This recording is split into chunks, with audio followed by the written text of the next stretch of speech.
Hey there, this is Darren, founder at Denzity. Welcome to Denzity Insights, where we interview real estate experts for their expertise and opinions and help you to learn more about all things real estate. This is the second part of the interview with Joe Lodder, a founding partner of JNW Properties, SnowDog Village, SnowDog Chalets, and Raku Ichi residences. Today, Joe shares the opportunities and outlook of real estate in Hokkaido and SnowDog Village. In this episode, we cover how Hokkaido gets underutilized during the summer and how Joe sees this as an opportunity. If you know anyone who has invested in the region, please share the episode with them. Hope you enjoyed the show. As always, you can find everything we mentioned in this episode in the show notes, including our thoughts, more about the guests, and all the tips and tricks. If you haven't yet, hit the subscribe button like you mean it to get our regular updates. Now, take a deep breath and buckle up for the show. Hope you enjoy. Yeah, I mean, it's a great question because for me, the same. When I first got to know Niseko, it was skiing. I'm not a boarder, I'm a skier, but it has the most incredible snow. They call it Japao. It's like champagne, skiing through champagne, this fluffy snow that it's just incredible. Making me jealous. No, I want to be there now. But there is, from a skiing perspective, there's some of the best snow in the world. That isn't a question. We get some of the highest, amounts of snow in the world.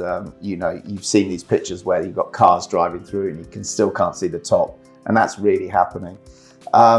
When you're there is quite, because they're not big mountains, like if you go to Whistler or Val d'Isere and places like that, there's quite a lot of backcountry stuff that you can do. So some of my friends the other day, I saw some pictures of them and they've been out cross country skiing. Beautiful. I mean, they called a really beautiful day for it, but it was amazing. They follow this river. They did 6 kilometers there and 6 kilometers back.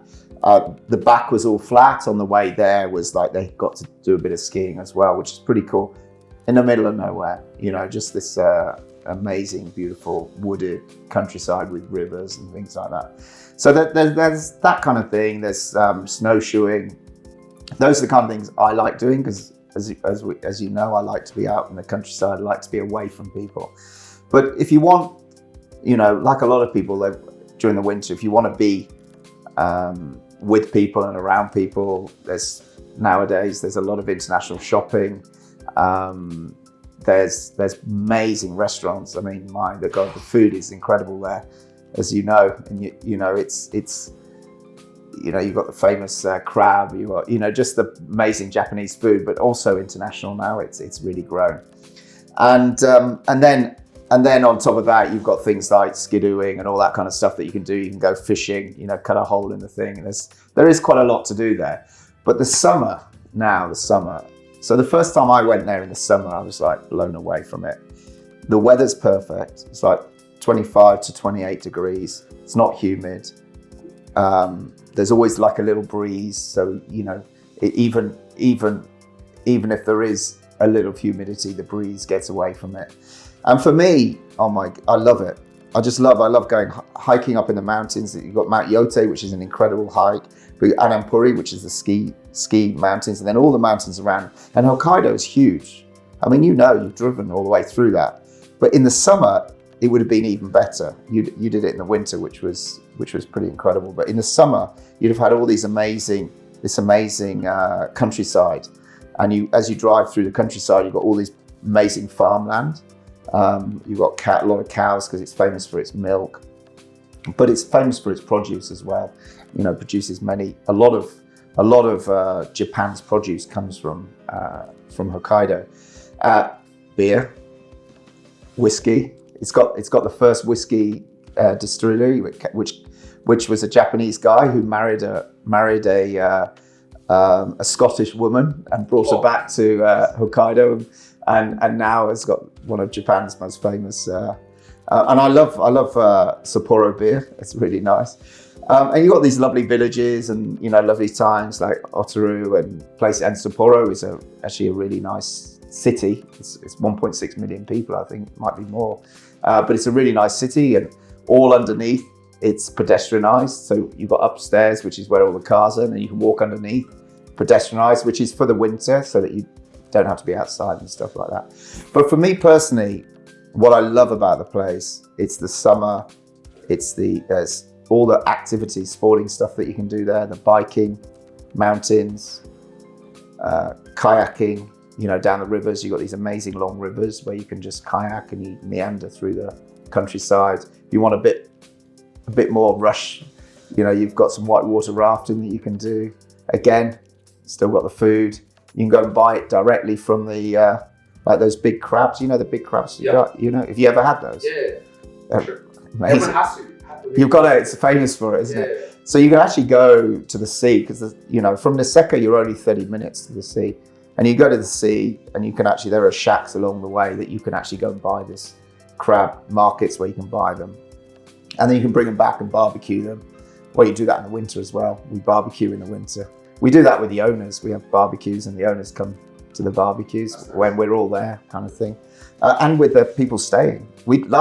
2 years ago we did, when we were allowed there, we did Australia Day, and we did a massive barbecue, and all the people staying there came to this barbecue, and we put the beer in the snow, and we had the big crab. My wife cooked a load of stuff outside of our apartment.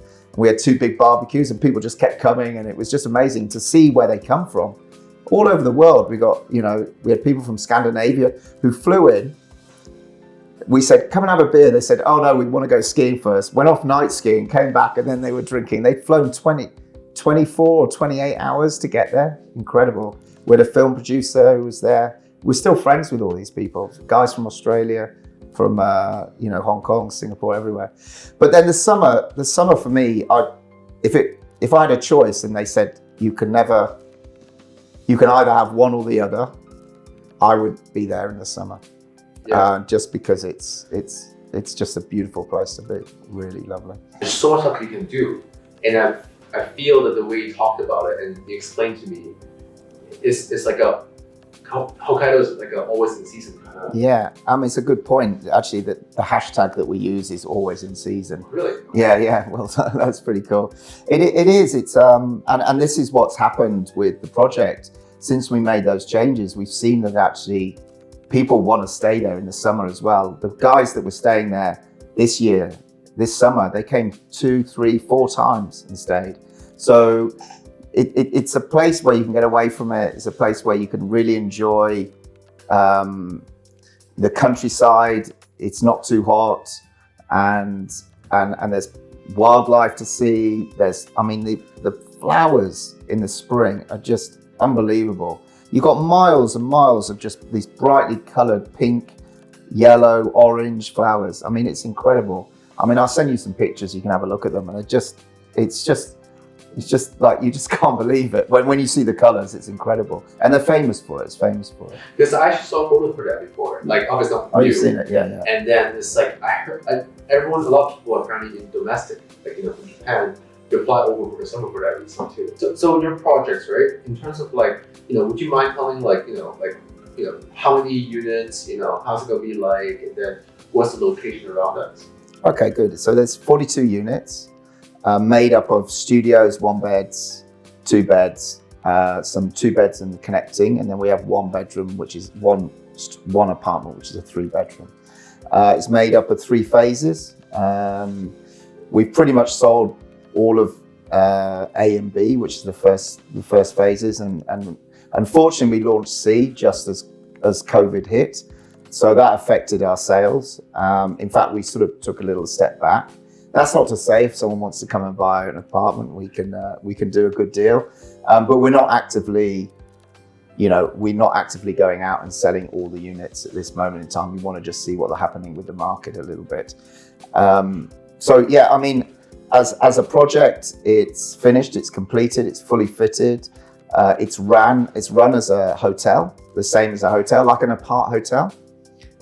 It's managed by Vacation Niseko, with us on sort of pushing and supporting them. So we have a general manager called Rena, who works on behalf of us as owners and our investor owners who are part of that. And as an owner, you can make a decision. You can either put it in for rental and not touch it, and then allow us to manage it and rent it and get the maximum returns for you. or you can use it as well yourself. So you can use it as much as or as little as you like, and when you're not using it, we rent it on your behalf. Or like we do have one owner who chooses not to. He uses it all the time himself. So it's a very flexible investment. The investment is exactly how we wanted it for ourselves. So if as owner, we built it first, we started managing it, we started running it before we even started going to market. We wanted to show that we had a proof of concept that it worked. And when it did work, we did that. And what we've done, because of COVID, we've improved it, and it's improved a lot. And we're going to be, or even during COVID, we've broken records within occupancy levels, although we're going up and down as COVID can, it's not possible sometimes to put people in there because we're not able to because of governments or whatever. But as and when we can, we seem to be filling the property pretty well. So we feel quite confident that at the end of 2023, as I've mentioned before, we'll have a 60% occupancy. The Hilton up the road, which is only a couple of minutes away, has a 70% occupancy all year round. We don't see why we can't emulate that. There's a lot within the area that is pretty cool. There's a golf course, 18-hole golf course, just with the Hilton. We have some great restaurants around. We've got some, a horse, horse riding centre just up the road from us. Some of the best walking, some of the best bird watching. For those mountain bikers, we're just next to the mountains, so we can do all of that. So location-wise, we're great. And I think we're doing pretty well for those guys that have invested. And I see, the worry is always what will happen with your investment. It's hard to say. I think there is shortage of supply of property in Niseko. And during COVID, there is a slowdown in purchasing. But people are still buying land, which means that they're going to have to build, which means that and land's going up, which means we bought this like 6 years ago, so the cost of land was much lower. The cost of building is much lower, and so cost of sale is much lower for us. So we feel that we still got a very good product. It's an excellent product, and we have a very good price. And property prices, although may slow down a little bit now, I feel once this starts opening up again, it'll start accelerating again. I see. That's a pretty detailed explanation of the thing. Is that too detailed? No, it's great. And just now, before we filmed this, you talked about the Whistler model that you want to bring it to Hokkaido. Would you mind telling me more about, Yeah, what that means? literally, we're looking at not just Whistler. There are places like Val d'Isère and Aspen that have done well with this as well. But Whistler is a great one to follow. Looking at the figures and the facts about how their summer is now literally overtaking the winter. Number one, it's longer, and so you have a longer time period to be able to get people there and have an income. But what they've done is they've gone, very much towards the sport side of things, like the mountain bikers. I don't know, just talking earlier about, I've just started mountain biking and broke my collarbone, smashed my face, but I want to get back on. And you're thinking, what kind of bike am I going to get? What's the next bike? These guys are spending a fortune on the bikes, and they want to go to a place that they can really enjoy and really push themselves. And the obvious place is a ski resort. And that is where Whistler has done very well. They've built these bike runs. They've built these amazing routes for people to take. And Niseko is doing the same. Not as quickly, but they are doing it. For instance, before COVID, they had a bike race. They have a yearly bike race. It sold out in 2 days. Really? It sold out in 2 days. So this is a trend that is started, and it's going to keep coming. I know that they're building. So each ski slope is starting to build their own bike runs. These things don't happen overnight, but they're coming. But also there's some amazing, because it's beautiful countryside, you don't have to go up on a gondola. A lot of these bikers now, they want to do, raw cross-country biking, which is some of the best that you can do. And Niseko is ideal for it. So that's one area. I mean, like we talked before, we opened it up to dogs. Well, it's always been dog friendly, but we've made people know and realize it. So people are living in Sapporo, living in Tokyo, they bring their dogs. They can go walking in the countryside. It's surrounded by beautiful woodlands. I mean, like Nico said, that's how it's called SnowDog, because Nico's dogs were playing there. But, it's still not changed that much. And so people with dogs want to come and spend time doing things with dogs, and it's very dog friendly for that. And then we're looking at people just want to be in the countryside, and it's working. And as I said before, there's the golfing side, that people come for golf, and at the moment they just tend to stay at the Hilton. But if we do a little bit, say, okay, the Hilton's a bit more expensive, you come and stay with a family with us, and your family, you can go off and play golf, and your family have actually got a nice apartment to stay in. It's like a home from home, and home away from home. That's really what we're looking for. So I mean, I stayed in it. I stayed with my wife there for a month to give it a feel, and we literally, it was like a home from home. We had people coming for dinner. We were just able to live like you would normally, but you can't do that if you're staying in a hotel room. You're staying in the Hilton. It's just not possible. So it was really, we really have built what I feel is something that I personally would like, or Nico personally would like to use himself. Yeah, you even mentioned too, because I was shocked when you told me that Whistler in summertime bringing in. Yeah, it brings more income in the. That's crazy. Yeah. It's I grew up in Canada. I live close to Whistler. But I mean, people from my neighbours go to Whistler to go biking. Yeah, no, I didn't. I mean, that's in the summer. I didn't know. And I said to them, why don't you go to Niseko? They said, oh, we didn't realise. Yeah. But they go fly all the way to, and then they get jet lag. I mean, when you look at it, Asia, Niseko is the number one branded ski resort in Asia. It's the only branded ski resort in Asia. In the number one branded country, which is Japan. There's no other country in Asia that is in the top 10 branded countries. Canada is one of the top, in the top. So I think it's number 10. And so when you look at this is the branded resorts tend to be in Europe and North America.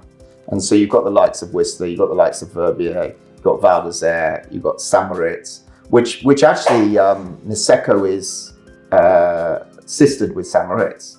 And one of the reasons that it's become so famous is because the mayor of the area, which is the Cochin area, was much more of a visionary than the other mayors who own part of these mountains, and he allowed the guy who ran the ski resort allowed the foreigners who came in to ski off piste, and now Niseko is synonymous with the backcountry skiing. It's famous for it. Whereas before, a lot of the resorts in Japan didn't like that. They wanted you between the flags. Okay. And so that became part of what's so there's a whole myriad of things that have gone on in Niseko that have made it this mecca for skiing, and the reason people want to come all over the world for it.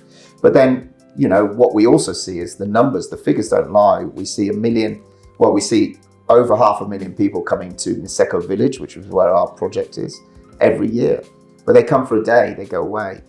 So what our job is to go, okay, don't stay for one day, stay for 2 or stay 3 and come to us and then have fun. You can do a bit more. You don't have to rush back.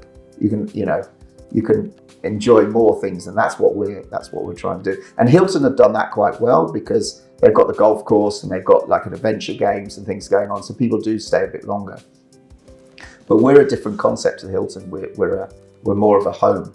So that's what we're trying to achieve, and it worked this summer. As I said, we had 200 guests staying for a long weekend, which, I mean, that's full. We were full for like 4 days, 5 days, 4 nights, 4 or 5 days. I'm amazed. I was so happy by it. It's all our marketing. It is other videos we're making. It's a good question, because the thing with resort-based investments is that as long as you don't go for a guaranteed return, there is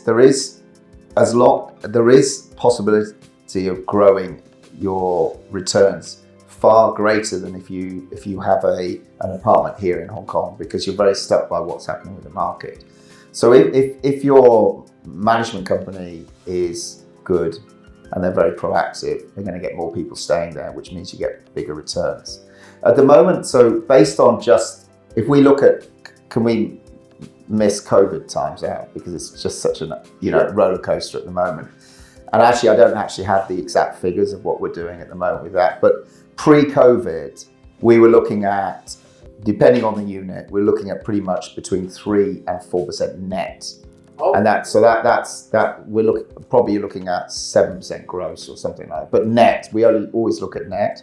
So the returns are not bad, but that was based on 26% occupancy.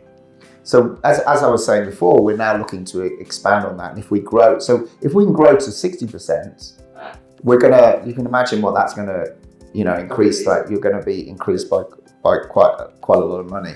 So I mean, the cost of buying one, we're looking at, $500,000 US, 3.8 million Hong Kong dollars for a 1-bedroom.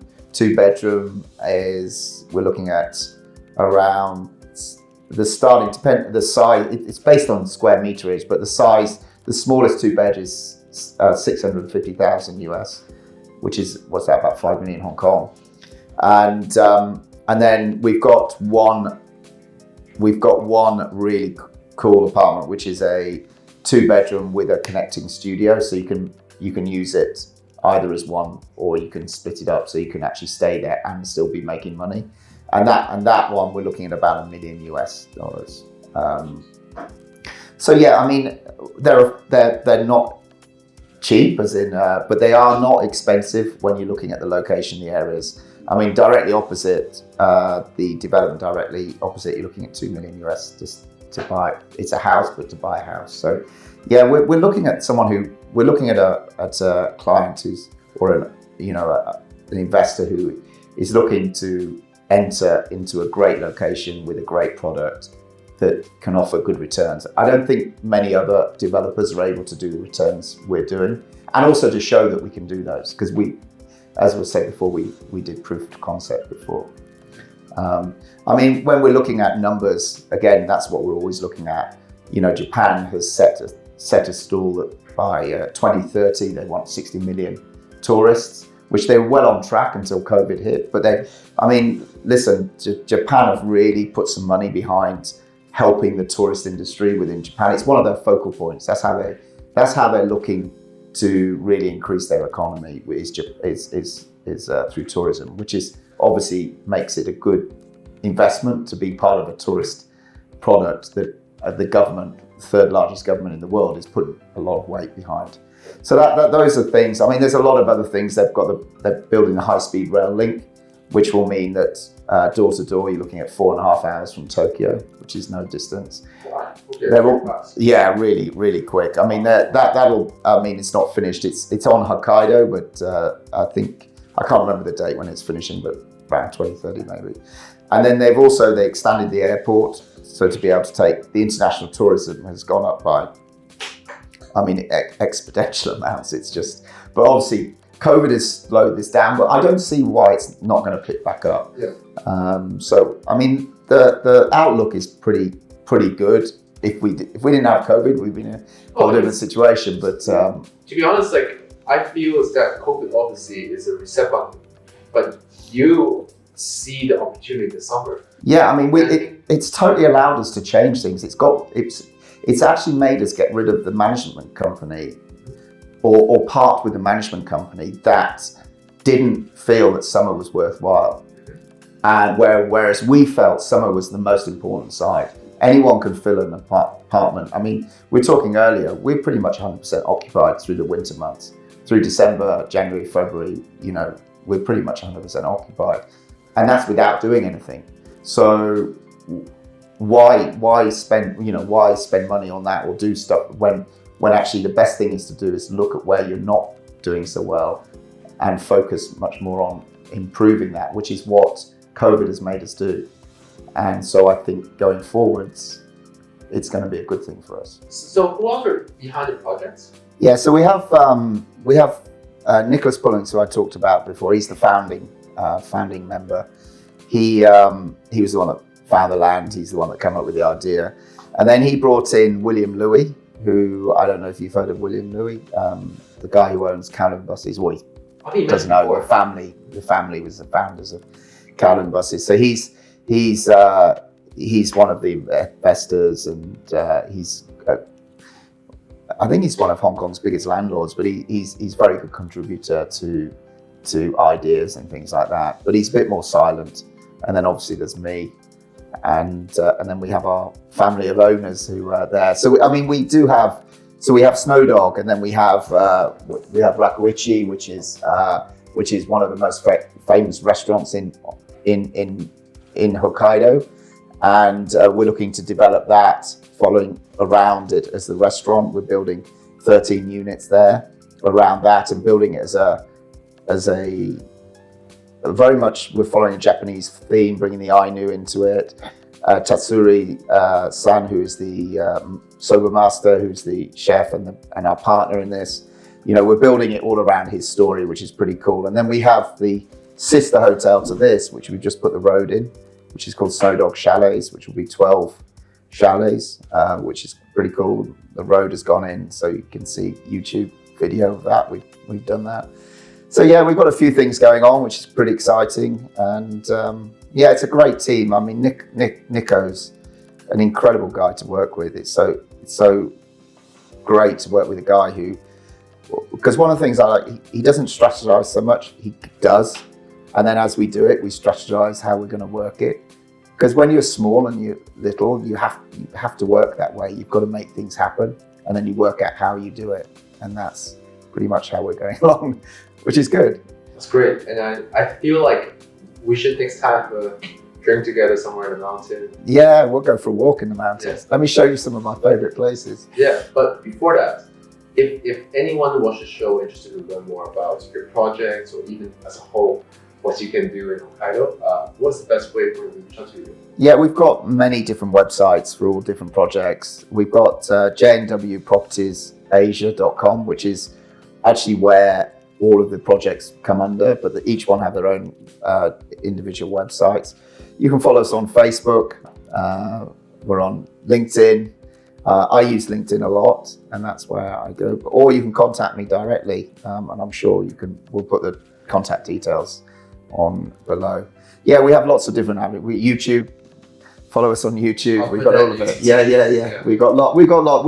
We do all the marketing, social media that anyone wants. I'll be honest, I'm surprised you do all the marketing yourself, because I know a lot of people who are the developers, they change the model towards more hands-on with marketing, and then they become more hands-on. You're not even that hands-on in marketing because of the media side. Yeah. So, I mean, it's what's happened is because Rena, who's our general manager, is based over there. We need up-to-date pictures and up-to-date things going on. And up-to-date pictures, up-to-date information going on. And so she's there doing that. I've learned how to do it myself, so I just thought, it's better that we do it ourselves. And it's working. It's doing really well. And I need to learn some tips on how to do that too. So if anything, thanks for thank you, Darren. Thank you. And thanks for being the show.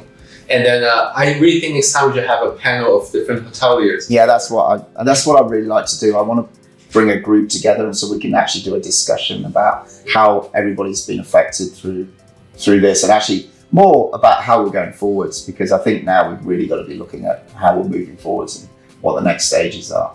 For sure. Yeah. Thank you for that. Cheers. Thank you. Thanks for watching.